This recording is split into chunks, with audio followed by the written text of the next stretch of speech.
السلام عليكم ورحمة الله وبركاته، ازيكم عاملين ايه؟ بخير. موضوعين كده على السريع. نبدأ بالزمالك. الزمالك طبعا خلاص النهارده او خلال 48 ساعة اعلن فك القيد عن نادي الزمالك. طبعا كان في القيد بسبب خالد بوطيب، خلال ساعتين فك القيد. وطبعا كان خلاص بوطيب خد مستحقاته، وباتشيكو كمان خد مستحقاته، وابراهيم نضال خد مستحقاته. تواصل معاهم الكابتن عبد الجنايني وخلاص خلال ساعات كده يعني فك القيد. كمان خلاص كمان الزمالك دخل في مفاوضات بنسبة 90%. طارق حامد موجود في الزمالك من أول الموسم المقبل.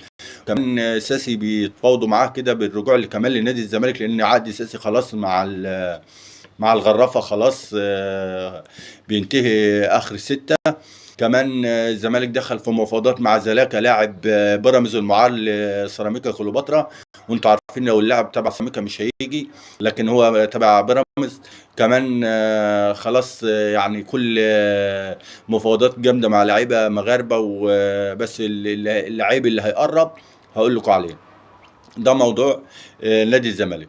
طبعا الموضوع كمان في الاهلي خلاص كولر سافر، وطبعا هيقضي شهر بشهره لحد ما يشتغل، لحد ما يمسك نادي. هو جاله ترجي تونسي بس هو مش موافق عليه.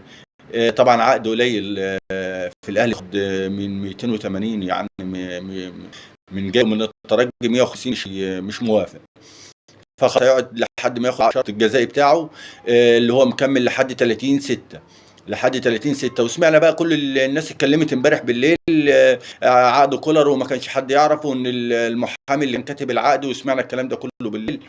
فكل التوفيق لكولر ان شاء الله. هو في الليله النهارده بالليل هيسافر. كل التوفيق لكولر ان شاء الله. وطبعا في موضوعين كده في محدش يتكلم عليهم. من ضمن موضوع تامر النحاس اللاعبين. اسمع تامر النحاس مع سيف زاهر بيقول ايه، ومحدش طلع يتكلم عليهم. اسمع. لو انا عايز اهلي فاروح له للنادي ده اتفاوض معاه عشان يبقى على سعر.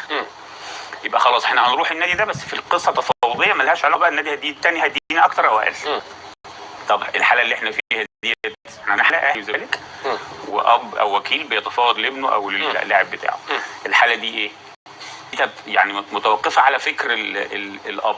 هل هو عايز اعلى رقم، ولا هو اختار نادي وهيتفاوض معاه عشان يوصل لاعلى رقم؟ احنا كان عندنا حاله سابقه انا كنت مشارك فيها لزيزو، ووالده كانت برضو مع النادي الاهلي، بس كان ساعتها لسه في الزمالك، وكان لسه له سنه في عقده او اكتر او اقل قليلا. دخلت انت تتفاوض مع والده سنه تتفاوض مع الزمالك. حصل بين والده وبين زيزو وبين امير توفيق. كلام محدد وقعدنا وشهد اتفقنا على سيناريو وحي ماليه. وكان ساعتها الولد ما زال في الزمالك. ده كان امتى يا كابتن؟ قبل التجديده الاخيره لزيزو بسنه مثلا. التجديده الاخيره بسنه. ولما عملنا القعده والاتفاق كانت في مكتبي. وخلصنا الاتفاق وكان الساعه 7 بالليل. انا هديك فكره عشان نعرف والد زيزو بيفكر ازاي. بس انا متخيل يعني لما اقول لك رايي حاليا هيبقى فكره اختلفت شويه. عشان اقول لك رايي في الاخر ممكن يروح فين. بس فكر والد زيزو زمان كان كده، ان هو بيبحث عن اكبر عقد لابنه، لان كان ساعتها عقد زيزو ممكن 3 مليون 4 مليون. وصلت انت في الكام بقى؟ كان عقد صغير. احنا ساعتها وصلنا ممكن ل 15، وكان ساعتها كان رقم كبير جدا. ما كانش لسه حد وصل في النادي الاهلي للرقم ده، كان اعلى حد 9 10 تقريبا. الموضوع مش موضوع ارقام، بس المهم كان هيخلص ازاي، لان كان لسه في مده في الزمالك، وده كان ممكن يبقى عائق شويه. طيب احنا خلصنا له سنه في الزمالك، سنه وشويه كمان. بعدها بساعه والد زيزو لوحده مع ابنه راحوا قابلوا ناس في بيراميدز، تحديدا عمرو بسيوني. تمام. والتفاوض لابنه، بس والد زيزو عشان يوصل يبقى التفاوض اللي اتفق.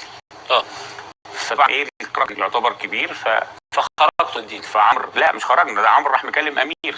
قال له انتوا فعلا هتدوا راحت القصه باظت من هنا. راح عايز يقفل عليه. خلاص احنا صرفنا نظر. خرجوا عشان خاطر ان ايه. وكمل القعده اتفقتوا. احنا كنا خارجين من القعده هنتفق، ويومين هيجي رد من الاهلي. هنتفق ولا اتفقتوا؟ اتفقنا على حاجات، بس كان امير هيجيب بيها موافقه. اوكي. فلما خرجنا طب كنت ازاي هتخلصوا في سنه ونص من الزمالك؟ لا كان في سيناريو بقى، كنا مرسوم سيناريو. هل ممكن يسافر، هل ممكن يفضل قاعد ويكمل سنه، يعني فاضل له سنه هيخلوه يعمل كوبري ويطلع. هو المشكله مشكله ايه؟ مشكله تخريب الزمالك. عارف لو هو نادي قيم ومبادئ عمره ما ياخد امام عاشور لاعب عنده، عمره. هات مبادئ مصطفى يونس، اسمع قال ايه ايمن يونس، مصطفى يونس فعلا.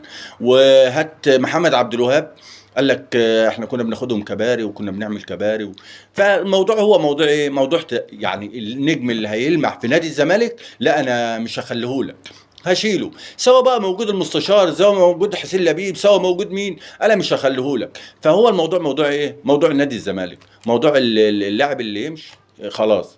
ده موضوع طبعا في موضوع يعني مواضيع كتيره، بس انتوا طبعا عارفين الاداره بتداري ازاي. خلاص طبعا موضوع بقى ماتش الكاس خلاص يوم 5 أو 6/6 طبعا هيبقى في الامارات. خلاص هيبقى ممكن من غير اللاعيبه الدوليه اللي هي تابع بيراميدز زي محمد الشيبي، زي مبايلي. لكن طبعا احنا عندنا مش هنعمل معسكر. مش هنعمل معسكر ليه؟ كابتن حسام مش عايز يعمل معسكر. طبعا قله المعسكر ده هتقل معاك من التصنيف، زي ما حصل مع كابتن حسام البدري لما الاهلي كان رايح افريقيا. لا مش هنعمل، كان رايح كاس عالم برضو للانديه، فلا احنا مش هنعمل معسكر. ازاي ما تعملش معسكر؟ ده بيقل من تصنيفك. ورحنا قابلنا السنغال تصنيف، كنا تصنيف تاني، رحنا قابلنا السنغال تصنيف اول واتغلبنا وطلعنا وما صعدناش كاس عالم. وكابتن بتاع سموحه ده اسمه فرج عامر لحد اول امبارح كان بيقول لك الماتش هيتعاد. فهو انت يا كابتن حسام ليه ما تعملش معسكر؟ ليه ما تجيبش لعيبه؟ كابتن حسن شحاته كان بيجيب لعيبه، جده كان احسن لاعب في افريقيا 2010، كان بيلعب فين؟ كان بيلعب في الاتحاد، كان احسن بديل واحسن لاعب في البطوله. كل ما ينزل يجيب لك جول، كل ما ينزل يجيب لك جول. فانت نقي من سيراميكا فيها لعيبه كويسه، وعندك كمان الزمالك، وعندك ذات اعمل معسكرات كده والعب. انت دميت مباراه وديه، مطوشه وديه، لو اتغلبت محدش هيقول لك انت اتغلبت ليه. لو انت يعني اتحاد الكره فين من الكلام ده؟ ما تلاقيش. ده موضوعين، ده سريع، وشكرا والسلام عليكم.